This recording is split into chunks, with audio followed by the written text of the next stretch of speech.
Hello, and welcome back to the Ask the Color Expert podcast. Today, I have a special guest, the one and only Vivienne Mackinder, who has become a dear friend over the last few years. In the beginning of my career, if I would have been introducing Vivienne as my friend, I would not have believed that could be possible. She has multiple NAHA awards and several other awards. She had the Lifetime Achievement Award. We were just chatting about that. It's like, where do you go from there when you have the Lifetime Achievement Award? So it is so great to have Vivienne here today to share something that she has learned recently that's super important for us to hear as hairstylists. So without further ado, welcome Vivienne to the podcast. Thank you so much, Elaine. And hi, everybody. Thanks for spending time with me today. So we wanted to talk about habits and not just habits in general. It's, there's good habits, there's bad habits, and, some lead to positive things, some not so much. So what is your take on, the industry as it is today and how habits tie into that? Yes, absolutely, because it's a great starting point. I've been in the industry, as you know, Elaine, a long, long time, and I've trained people in all different levels, all different environments. And I've worked with some of the top hairdressers in the world, and I've worked with people just brand new to the industry. So I've seen an incredible range from experience, age, and culture.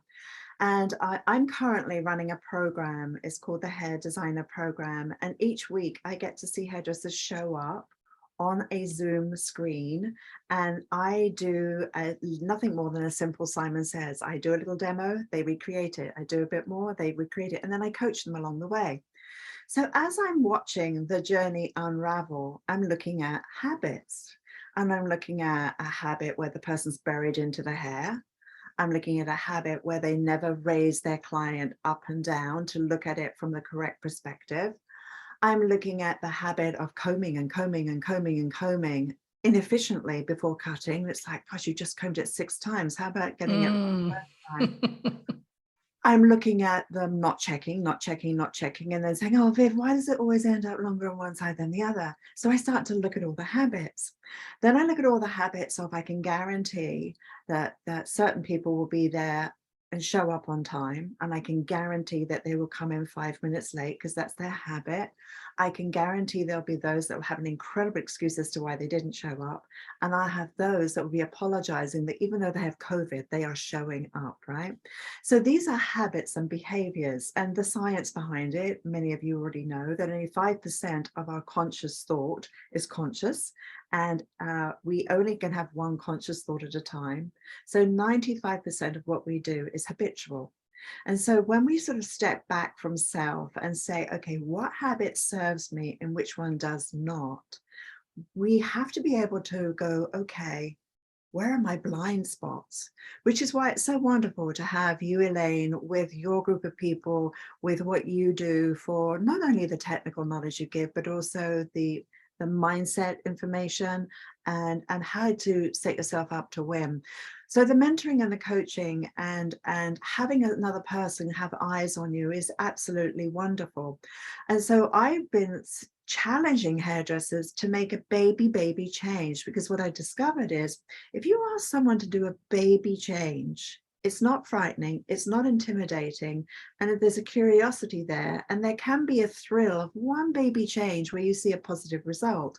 So for example, this week I said to everybody, stop, put your tools down, 10 seconds, look at what you are creating, 10, 9, 8, 7, 6, keep looking at the work, 5, 4, 3, 2, 1.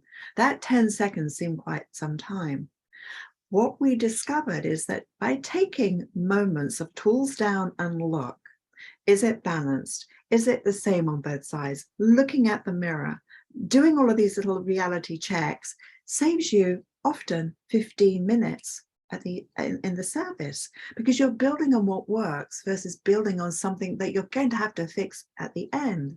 So I said to them this week, if you have to write it on a brush, it's 10 seconds. If you have to write it on a clip, it's 10 seconds. If you want to be artsy, write on your mirror the 10-second design, and have your clients ask you about it. And even say to your client, would you just like remind me every so often, do the 10 seconds, right? Just do that, like have a game, right?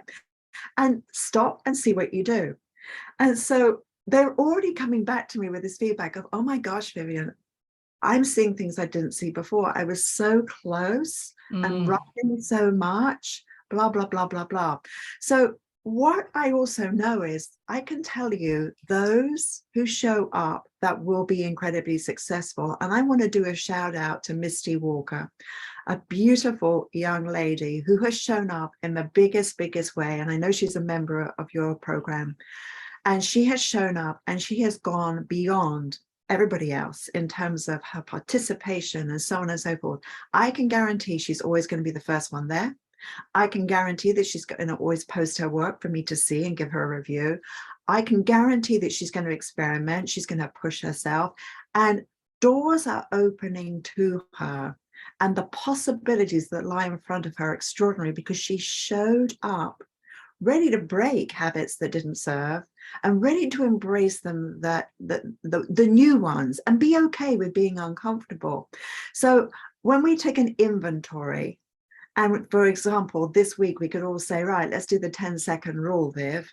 Stop, step back, look in your mirror, look at what you're designing before the end, before you've invested 20 minutes, 30 minutes, an hour into it. The end is too late, right?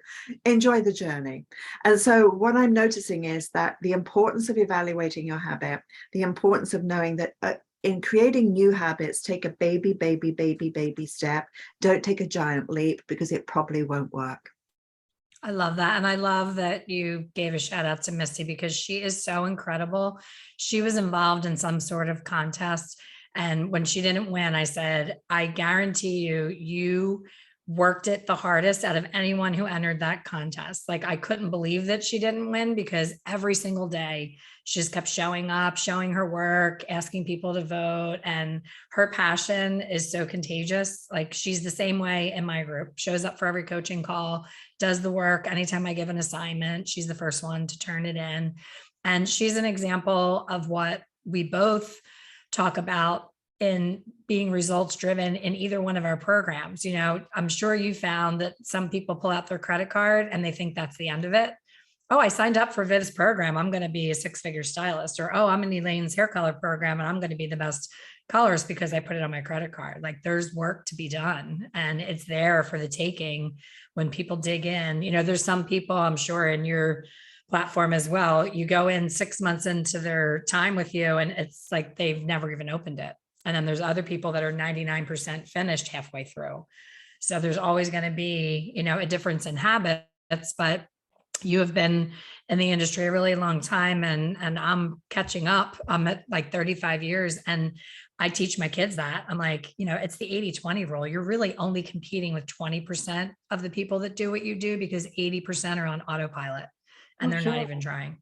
Absolutely. And, you know, there's something that I always say, how many times do I need to forget before I remember?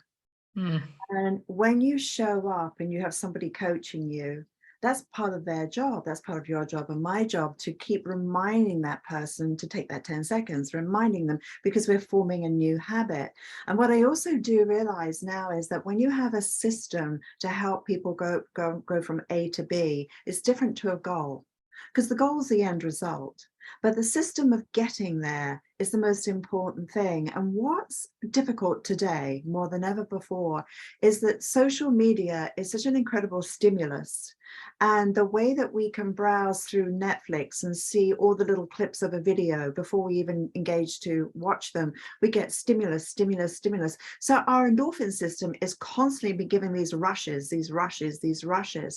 But in that rush of looking at a Pinterest hair demo that is 15 seconds, when you know that did not take 15 seconds, and you see all of these things, passive learning is actually nothing. It's all it's doing is wasting your time and taking up some space, because until you see something, which I have done, I've seen something on Pinterest, I've got out a mannequin head, And 3 hours later, from watching a 15-second video, I'm still trying to figure it out. And I'm getting really annoyed. And I confess to you all, I had a temper tantrum and I threw the mannequin across the floor. It's like, this is so ridiculous. How many more times do I need to see this little 15-second video? It's not possible. And then eventually go, and I figured it out. Well, I'm tenacious and I'm determined. And part of my personality is from disappointment. It makes me drive harder. But if you are the kind of personality where disappointment makes you quit, then it's going to be very hard to climb the ladder to success, because the ladder of success has tons of exits saying failure, didn't work, useless, da da da da da da da. And we have to kind of bypass those and say, well, I know I just failed, but I'm going to go on. Or I know that didn't work, I'm going to go on, right? And so that's the key. So I would say, look at your habits that you have right now. Understand that wherever you are, wherever there is a gap in your training and where you want to go, that what is going to take you there is a system. It's not just one little thing, it's actually the system. And the best changes are baby changes, because that will then compound over a period of time. I love that. And I love that you pointed out the difference between a system and a goal. So what would an example be of something that someone could implement system-wise to get them to reach their goals? Like what's an example of a baby step? Okay, so when I'm training people, and I'm going to use the designer program as my reference, I've broken it into terms. And what I want to do is go so slow and gentle that everything can be applied. Because I'm sure many of you have been to a workshop or been to a hair show, you saw something extraordinary, you come back and you're somewhat overwhelmed and you're trying to think, how was that done? And you videoed a bit of it, etc., etc. And by the time you've figured it out, often it doesn't really work that way, and it's very overwhelming. So I believe that the success is in taking those micro steps. So when I'm training somebody, the first place I park is the consultation. I want them to up their game on their consultation, to open their eyes and to see more. I want there to be more questions around fashion and lifestyle, more of a study around the face shape, more of a study about how does that woman show up? Is she feminine? Is she boyish? Where does she live? Because one of the things I'm hearing out there is that people are harder to please. There's a lot of very unhappy people right now in the world. There's a lot of people that are very stressed and they're overwhelmed. And if you don't know how to engage and connect with that person where they live today and find out, well, if you're boho, it can be raw, it can be undone. But if you're glamorous, polished and buttoned up, they're not going to like a blow dry that has texture like mine. They want shine and glisten, and they want that, like your hair, lovely and shiny. They're not going to want this. They're going to want what you have. So when you don't understand where they live, and you don't understand all the aspects of personality, lifestyle choices, and suitability, and you're just cloning and putting the same thing on that person, you are going to get pushback, and you're going to get people that are not enjoying it, and it has nothing to do often with your skill level. It's just that your skill is misplaced. So when I say take a baby step, it could be measuring the face. There's the law, the science of beauty is truly a science, and it's broken up mathematically. So the rule of 3, from forehead, hairline to brow, brow to nose, nose to chin, that's the rule of thirds. It's an actual classic proportion. So if I say to everybody, right, our system to get you to the goal of creating more beautiful work, happier clients, higher referrals and retention, and being more valued, the system is number 1. This week, we're measuring the face. I want you to measure every client's face and explain that how this hairstyle is going to balance. So Elaine, your fringe is draping down across your face right now, and you have a side parting. But what would happen if we blow dried and we elevated your fringe and we lifted it up a bit more? And what would happen if we gave you a tiny bit more volume around the temple area and then we closed your hair around your face? What would happen? We've done something different with the blow dry. You've still got the same color. You've still got the same gorgeous length of hair. We just did one minor thing with your parting and with the facial frame. Now, can you do that with every guest? Because that is a very small percentage of a change of behavior. So the system to get you there is studying, learning face shape design, consultation, fashion, style, etc. And then the goal is the high retention, high referrals, and actually having more joy in your work. So that's the difference between the system and the goal. I love that, because I have had my haircut for my entire life, and I've never had anybody address face shape, talk about how prominent my chin is and how to avoid drawing attention to that. In my entire career as a hairstylist, I've only seen 2 hairdressers talk about it. You're one of them. And the second one was Jose Iber. He's the only person I ever saw talk about changing the woman's face shape and, making her appearance different by doing the haircut that way. So imagine for your students how much that helps them to stand out in a very busy, noisy market. Clients will love to hear how they can have, their better features accented and their not so great features, detracted from. I Yes. love that. Yeah. And these little small changes that we're speaking about, when I, in my first term, focus on face shape design and blow drying, say, for example, we put a center parting into your hairstyle and we photographed you and we closed your face. Obviously, the focal point is going to be all the center of the face, and it will emphasize the length of your jawline, your chin, but we would get to see that, right? But then if we then move your parting over to the other side, and then we flip it to the left and the right, we'll see the more open side of your face and the more closed side of your face, because we all have a yin yang side to our face. Then we could see what would happen if we pulled your hair away from your face on one side and just brought the hair more forward on the other.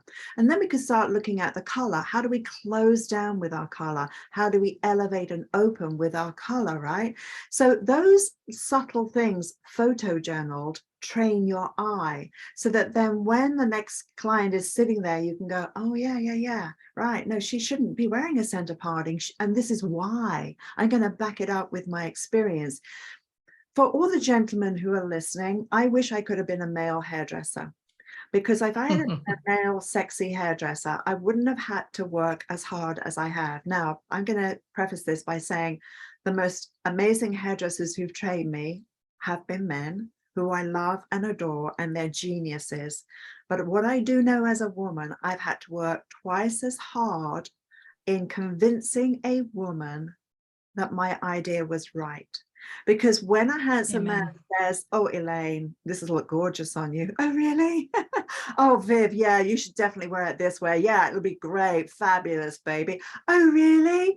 Versus Elaine saying, well, this will open your face and this will do this. And Vivienne saying, well, this will close your face and da, da, da, da, da, da, da, da. We have to justify it because we can't flirt and flatter.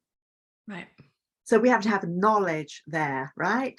And what I also realize, Elaine, is that if as an artist, you feed your heart with all the things you love to do, the money will come.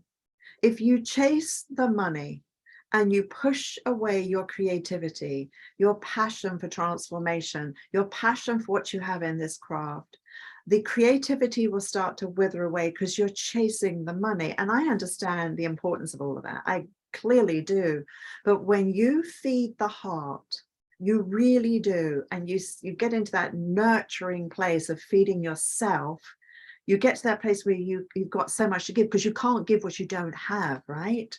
So that's where I'd like to see us all shift to, taking care and honoring more of our heart's desires, our intuition, and then going, okay, now from here, this is my business opportunity. I agree. And I'm happy to see that a lot of hairstylists have shifted the way they schedule their clientele. They're getting away from that client after client after client assembly line vibe with clients waiting and, working 2 chairs at the same time. I think that's one of the gifts that the pandemic has given us, that when people were forced to do less clients, I think they've really started to enjoy the craft a lot more and remember what brought them here in the first place. Absolutely. So that's amazing. I think what is slow to catch up is the adjusting of the pricing to be able to see less clients, but be able to be as lucrative. So I think there's some fear around that we're working on in the mentorship that Vivienne is also a part of. It's been amazing to be able to share all of this great information as mentors. And our focus, I believe it's this month, we're focusing a lot on the fear behind price increasing and, like how to do it, when to do it, how much to do it. But I love that you're saying, stop focusing on that, stop focusing on just the money and make sure that the joy and passion is there. I love that so much.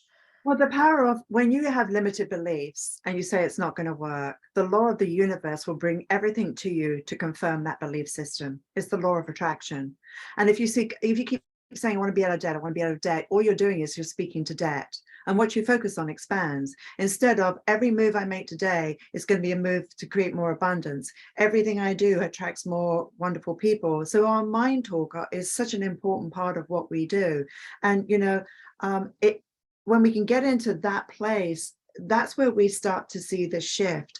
And I think the biggest problem is if you don't believe in you, if you don't believe in you, your skills and your gifts, and deep down inside, there is some lack, you will function from lack and you won't have a voice that's strong to say, I'm worthy of it.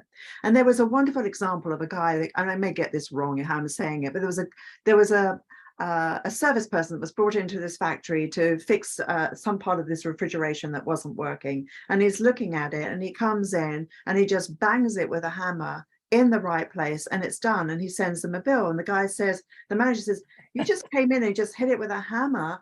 And he said, how come you're charging me this amount of money? And he said, well, it took me 30 years to learn everything about this system. And he said, and you've paid me for my expertise. And these 30 years have taught me all I need to do is hit it right there and I'm done, right?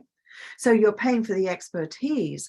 So when you're making a decision about the tonality of your hair, when you're making a decision, should the length be at the jawline? Should it be angled? How angled? What is the profile like? Should it sit 1 inch below the jawline, etc., etc.? That's your expertise kicking in, because someone has to trust that your vision and your aesthetic is so fabulous. The value of your aesthetic is what they're buying into, because you made a choice to do A, B, C, and D, and they're paying you for that decision. Now, if you're just doing the same as everybody else and you are just like a robot cranking it out, there's no personalization, then of course you've devalued the product, because they can now go and price shop. It's common. But when you're giving a great consultation and when you're doing subtle changes, I have somebody that's going through my designer program right now, and she said what's fascinating about her blow dry client, she was talking about one in particular who comes in every week. Every week she tries something different on her because she's gone through all the different techniques of blow drying. And the client says, I can't wait to come back next week to find out what we're going to do next. So she's literally doing everything that she's learning each week on this client, and the client's loving it, right? So the creativity that's out there is huge. But when you're overwhelmed and you spend the hours that you spend on social just browsing through, all it's doing is stimulating your adrenal system. It's giving you that quick rush. You'll screen capture something or you'll save it, and then you'll go and try and find it. And then it's like, oh, but will this really work for this client? And la, la, la, la, la, la, la. Most of it's in our brain and out. And you know this amazing statistic? The retention of a goldfish is 9 seconds. The retention of a human is now 7. Wow. I'm not surprised, because I see with the younger generation, we'll go to dinner and I look around and not a single family are spending time talking to each other. Every person, 20 or 25 or younger is on their device with their head down, not being present with the people in front of them. And babies, I see little babies with iPads, and I'm just like, oh man, what happened to connection and communication? And you are such a blessing to the industry, because we talked in the beginning of this podcast episode of you've achieved every goal, an award and lifetime achievement awards. Like you've hit every single mark that you've reached for. And most people, and I can think of one in particular who just is off the grid, was like, peace out. Like she hit that point that you probably hit 5 years ago. And she was like, I'm done, I'm out. And she's off somewhere in France. But you're still here and you're sharing with the next generation all of the knowledge that you have, both as a hair designer and as someone who understands the psychology of our business and the emotional intelligence of our business. And for you to be part of the mentorship is such a gift to me and to the people that are the mentees. But the people in your hair designer program, if you would have told me that I could be talking one-on-one with Vivienne while I'm doing something on a doll head on a screen in my home, I would be like, you've got to be kidding me. I don't know if you remember this story, but I cut a vacation to Bermuda a day short to go see you. You were coming to Philly and I was like, oh my gosh, Jeff, I have to come home and see Vivienne. He's like, we are on vacation. My daughter was like 9 months old. It was the first time we went away without her. It was supposed to be this romantic thing. And I'm rushing from the airport into the city with a wrinkled suit on to come see you, because that was the star power and the gift that I knew I was going to walk away with something that I could use in the salon immediately. And I went for I was the Misty of my time of like, if you were coming, I was there. I would find any way to get there. And I don't see that right now in our industry. And it makes my heart hurt, because you and I are only two people that are trying to do so much giving back. And it's almost like your point about the attention span, we're giving so much and so much more detail and so much more coaching.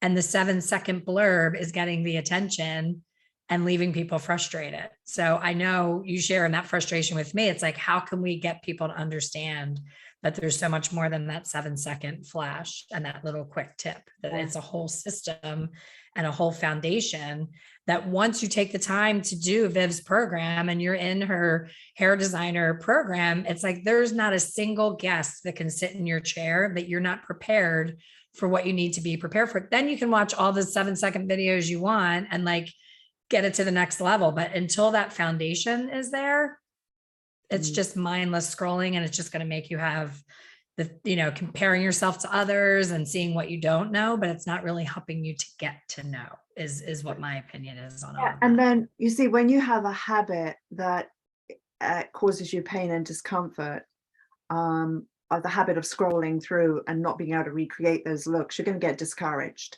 And then eventually the discouragement gets so strong that you quit. Where if you do something and you see a result and you have that success, that's the hook. And that starts, your adrenaline starts to kind of like pump up and go, and the endorphins are going and you're getting all this stimulus, which is a real scientific thing that's actually happening. But what you have to ask yourself is this serving me, and is this going to take me to my goal? And if I want to be an extraordinarily talented hairdresser and I want to be worth double that I'm charging right now, I have to have the skill set, but I have to have the verbiage that's attached to it. I have to know how to position, present, and share my information so it's truly valued. And if I don't believe in me, nobody else will. And I think what has happened in our industry, we've become order takers. Oh, the same as last time. Yeah, just a trim. And that is not a consultation. And which is why I've taken my consultation and I've created sort of an animated style and an automation style of it, which is basically the client is reading out the information on the form. She's filling it out, you then translate it. So you're not having to go through the tedium of asking the same questions 8 times during a day and the tedium of doing it. So what happens is you get bored and it gets shorter and shorter and shorter. And then people say, well, I don't have time for a consultation. Well, my gosh, you should have. I mean, that's the most important thing, because that's going to hurt you if you're not doing the right look on the right person. That person's not feeling valued. And one of the people who's been in my program said something really powerful. He said, before my program, he said that 85% of the consultation was about him. And it was about how much time he had, what he was in the mood to do, what was trending that he liked to do, that he wanted to do. It wasn't about the guest. Wow. So true. I've done that. Totally guilty of that. Totally. And then you wonder, why did the person not come back? Right. When you make it all about somebody else and you make it about their world, you can dive into the nuances of that person and let that canvas be the inspiration to you. And when you are positive and you're a visionary, you will attract them. And if you're a negative Nelly, you're going to attract those too, which is not a happy day. And if you're a fence sitter and you vacillate from left to right, you're going to get those in the chair. Well, I'd like a big change, but only half an inch, please. Well, I like this, but I don't want that. So you're going to be stuck in that place with them. So the transformation always has to happen with self. And the best way of doing that is when somebody else can help you and guide you on that path. And that's what makes it so exciting. And I think that the new way of training is that blend of the online, so you can learn at the comfort of your own time, showing up for a live virtual class. You can do it from the comfort of your home, posting your photographic work into a forum so that you get feedback and encouragement, and then you step and repeat. Watch the videos, show up for the live, post your work, step and repeat. And when you do that and take baby steps, it's amazing. Yesterday, I did a graduated bob with a V back and with a very strong front. And I was literally walking everybody through this haircut. Cut a bit, they copied. Cut a bit, they copied. We went over our time. It's a 2-hour session. We went over. We've never done that in all these months. We've never done that before. We did on this particular occasion. And I said to them, I know some of you've got clients, you've got to go. I'm going to stay, and I'll stay as long as I need to, so that anyone who wants to see the final part of this. So some people stayed. And then at the end of it, I blow dried it, etc. And I looked at it and I was doing my 10 seconds and I thought, it could be much better. I spent another hour working on that haircut, another hour. It turned out beautiful. And I photographed how it was at the end of class. And then I photographed it 1 hour later. I And love the that. subtlety and the expensive value went up and up and up. Now, I'm not doing that haircut every day. I can't wait to do that haircut again. It was intimidating. I can't wait to do it again. And I know that if I do it again, shut my mouth, do the haircut, I'm talking to the hair, not to the person. I know I could do it in half the time, clearly. So those are the important things. So I think, for you both, you and I both realize the importance of mentoring, and for any of you who are not participating in Elaine's mentoring program, please do.